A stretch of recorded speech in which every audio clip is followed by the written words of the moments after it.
essentiellement, c'est ça. Aujourd'hui, on veut vous parler là, de. En fait, oui, je voulais juste savoir, vous êtes tous pas mal en enseignement au secondaire, primaire?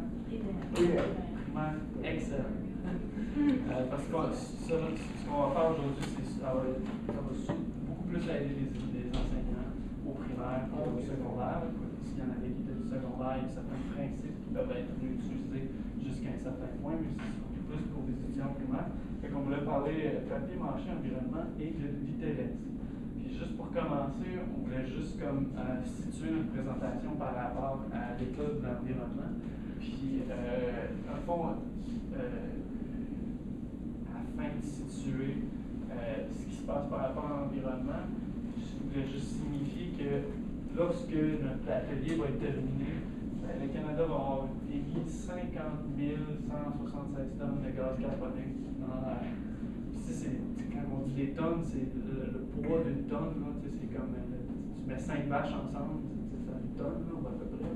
C'est cet équivalent-là d'ici la fin de l'atelier. Puis d'ici la fin de l'atelier, on va avoir perdu quelque chose comme 1080 km² de forêt. Ça, c'est plus grave. Ben, les deux, je veux dire. Ça m'affecte plus. Ouais. Parce que moi, les deux, ça m'affecte. Je suis pas content par rapport à ça. Parce que les deux sont comme reliés. On a besoin des arbres dans une grande mesure pour pouvoir respirer, mais c'est aussi pour contrôler le niveau de carbone qui est dans l'air. C'est pour ça que ça m'inquiète jusqu'à un certain point. Moi, j'ai une petite question comme ça. Comment vous mesurez le monoxyde de carbone, bien le carbone, 50 000 tonnes dans l'air? Comment vous mesurez ça? Comment vous savez qu'il y a cette quantité dans l'air?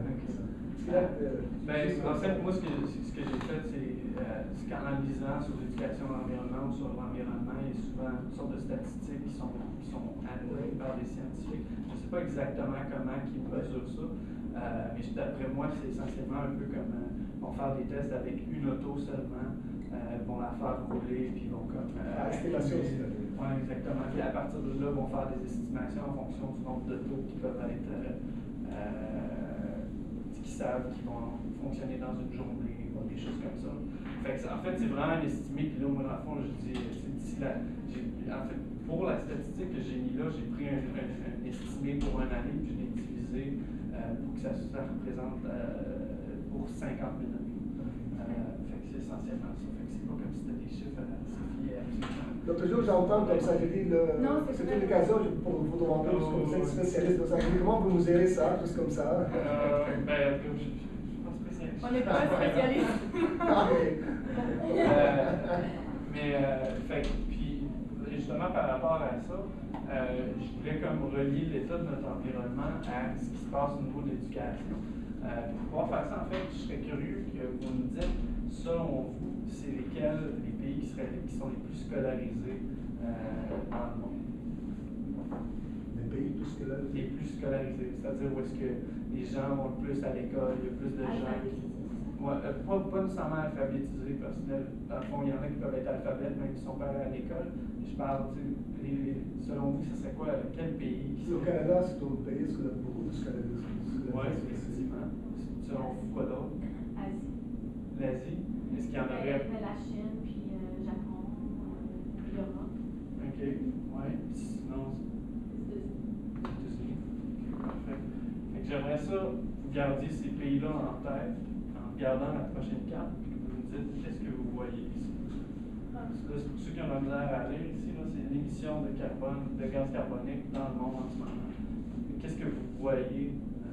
Les pays les plus scolarisés sont donc ceux qui produisent le plus de CO2, c'est ça? Oui, exactement. Dans le fond, comme on avait nommé ici, c'est vraiment par ville, des trucs comme ça. Mais le Canada, c'est sûr qu'il y a tout ça ici au Canada, mais là, vu que c'est vraiment par ville, puis tout le Canada, la population, c'est essentiellement juste ici, on voit que c'est déjà quand même rouge. Surtout les États-Unis, l'Europe, comme on avait dit, la Chine, le Japon, il y a l'Inde aussi. La raison pour laquelle je mentionne ça, c'est qu'il y a un auteur en éducation et l'environnement l'argument qui est formulé, c'est que le problème, c'est pas nécessairement quelque chose qui est en éducation, le problème, c'est peut-être l'éducation. La raison pour laquelle il mentionne ça, c'est que dans le fond, l'éducation dans les écoles, dans des pays comme les États-Unis, comme le Canada, puis tout ça, c'est vraiment concentré vers l'économie. On veut que l'économie produise, on veut que les gens consomment. Fait qu'il y a beaucoup d'enseignement qui est fait de manière des fois inconsciente, involontaire ou volontaire dans les manuels, dans des outils qui sont dans les écoles, qui viennent encourager justement la consommation, des choses comme ça. C'est là que qui peut venir créer des problèmes par rapport c'est-à-dire à la production de gaz carbonique, tout est bien par rapport à la consommation. Fait que c'est pour ça, dans le fond, je voulais comme juste situer que des fois, oui, l'école peut être une solution qui peut amener à ce qu'on conscientise les gens par rapport à l'environnement, puis à qu'est-ce qu'ils peuvent faire par rapport à l'environnement. Mais il y a aussi des dynamiques inverses où est-ce que la consommation est énormément encouragée, puis ça peut amener justement des problèmes par rapport à l'environnement. Juste à titre d'exemple, juste avant que je réponde à ta question, à titre d'exemple par rapport à comment que les grosses compagnies peuvent rentrer dans les établissements scolaires, il y a un collège à Montréal, Jean Eudes, où est-ce qu'à partir de l'année prochaine, tout le monde va être obligé d'avoir un iPad. C'est juste pour dire que Apple rentre tranquillement dans les écoles, puis il y a toutes sortes de mécanismes jusqu'à un certain point comme ça. Oui, alors je n'ai pas bien saisi comment les villes les plus scolarisées produisent le plus de. Je n'ai pas bien saisi le système.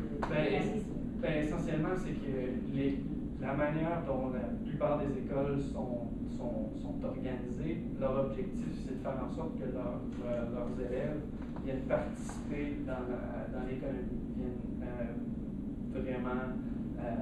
Puis quand je parle d'économie, c'est en lien avec tout ce qui est avec le capitalisme. Donc, ça devient des gens productifs, donc soit qui produisent des biens, soit qui produisent des services, tout ça. Puis que le monde consomme, achète de ces produits-là, qui en surconsomme. Puis quand il y a cette surconsommation, cette surproduction-là de produits, tu veux pas pour les produire, ça demande justement de l'énergie. Donc, il y a de la production de gaz carbonique qui vient avec ça, ça demande le transport de ces biens-là, de ces services-là. Donc, encore là, ça demande justement du gaz carbonique ou ça demande de l'extraction de ressources naturelles, des choses comme ça. C'est là qu'il y a des problèmes par rapport à l'environnement qui peuvent survenir. Parce que si on y pense d'un autre côté, les pays où est-ce qu'ils sont les moins scolarisés, c'est souvent les pays qui sont moins riches, qui ont moins de moyens. Puis en ayant moins de moyens, ils consomment beaucoup moins. Fait que ces pays-là, comme si on regarde toute l'Afrique, il y a plusieurs régions en Afrique qui sont pauvres, qui n'ont pas nécessairement beaucoup de moyens. C'est un problème. C'est un problème. C'est effectivement un problème, sauf que de l'autre côté, si on serait pour évaluer qui cause le plus de problèmes en termes de l'environnement, ce serait beaucoup plus les États-Unis que l'Afrique. L'Afrique, c'est sûr que moi je souhaite absolument qu'on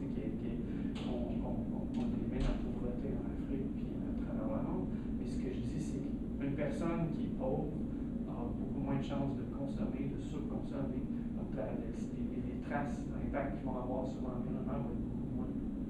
Fait que dans le fond, c'est peut-être juste de changer un peu comment qu'on partage nos biens, comment qu'on consomme, ces choses-là. C'est-à-dire toutes sortes de consommations, il y a des produits qui sont utiles. Oui. Et puis si on n'a pas ces produits-là, on ne peut pas, par exemple, travailler, étudier. Donc vous avez parlé de l'Afrique, il y a beaucoup de choses utiles qui manquent. Donc on ne peut pas mettre toutes sortes de consommations dans le même panier. Oui, non, ça je suis entièrement d'accord. Mais il y a certains éléments de consommation, comme les 25 cadeaux que les enfants vont recevoir à Noël.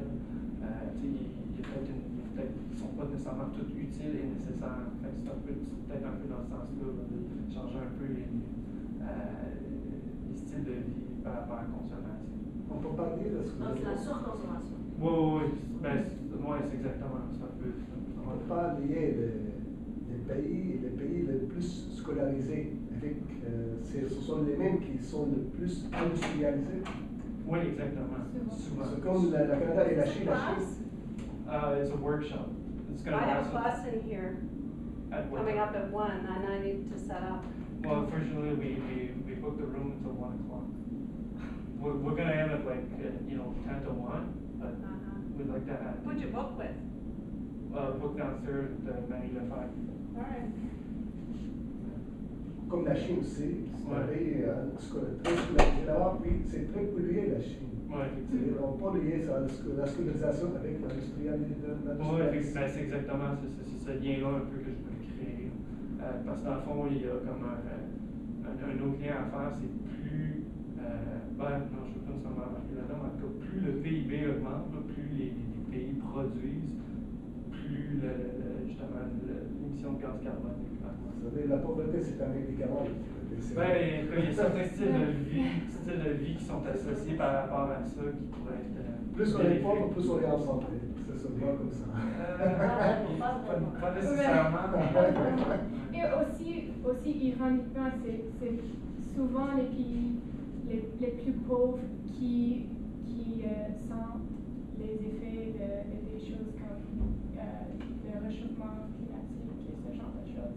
Donc, qui n'ont pas les moyens de réagir à des choses comme ça aussi. Vous voulez dire que c'est les plus pauvres qui souffrent de tous les problèmes créés par les Oui, riches. voilà.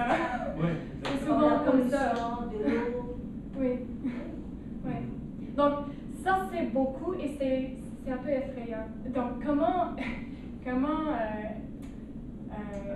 aborder ces sujets avec des élèves de primaire, comme on va enseigner?